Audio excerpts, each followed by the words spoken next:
The city street was alive with the evening rush when a wealthy businessman, known for his sharp suits and cold demeanor, suddenly staggered beside his luxury car.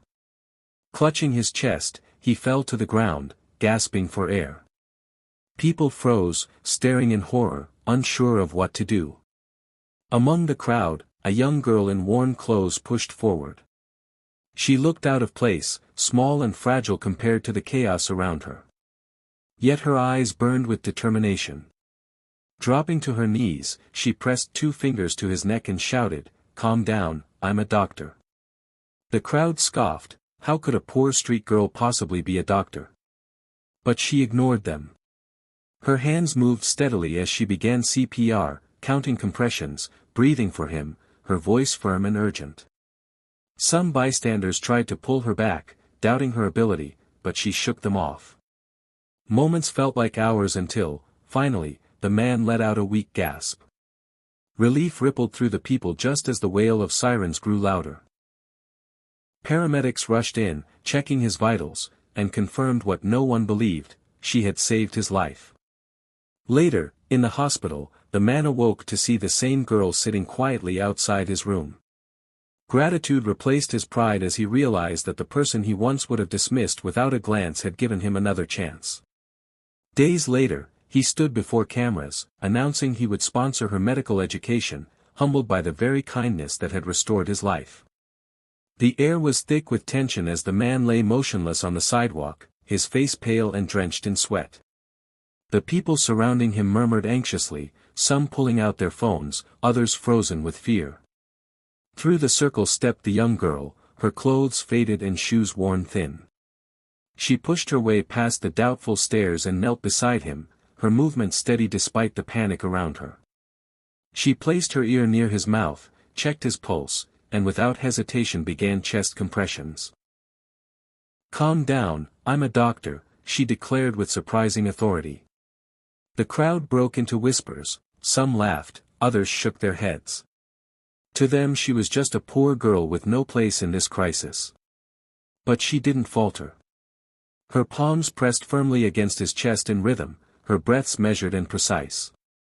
Sweat rolled down her forehead, but she never lost focus.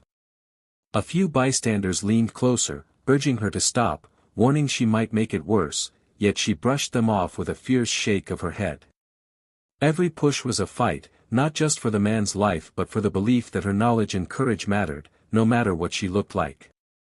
The moment was raw, one poor girl against a tide of doubt, clinging only to her conviction and her training. And in that determination, there was a strength no one expected. The crowd began to quiet, watching her with growing awe as she refused to give up.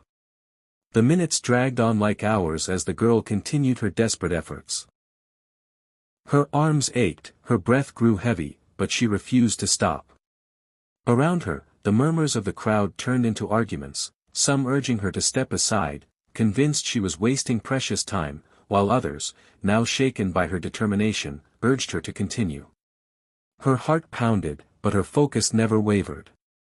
She remembered every lesson she had read in borrowed medical books, every diagram she had studied late at night under a dim streetlight. With each compression, she silently prayed for the man's heart to respond. Just when doubt began to creep in, a faint, ragged gasp escaped his lips. The girl froze for a split second, then quickly adjusted her position and continued, coaxing his heart back to life. Gasps rippled through the crowd, eyes widened, voices hushed. The once lifeless body twitched, his chest rising with shallow breaths. Sirens grew louder, cutting through the tense silence.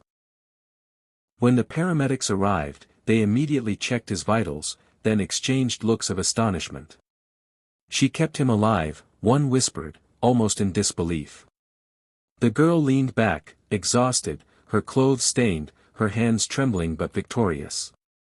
The crowd that had once doubted her now stood in stunned silence, their skepticism replaced by awe. She had done what none of them dared to try. In that moment it was clear, she wasn't just a poor girl on the street. She was a savior who had defied fear, doubt, and circumstance. The quiet hum of machines filled the hospital room as the millionaire slowly opened his eyes. The sterile white ceiling above him blurred into focus, and confusion washed over his face. He remembered the pain, the collapse, the darkness, and then nothing. Turning his head weakly, he saw through the small glass window a familiar figure sitting on a bench in the hallway. The poor girl, still in her worn clothes, sat with her hands clasped, exhaustion etched across her young face. She wasn't asleep, just waiting, as though her only concern was his recovery. A nurse entered and explained gently, "You're alive today because of her. She kept your heart beating until we got here." The word struck him harder than the heart attack itself. This man, who had always believed money was power, who had dismissed people like her without a second thought, was alive because a girl with nothing had given him everything.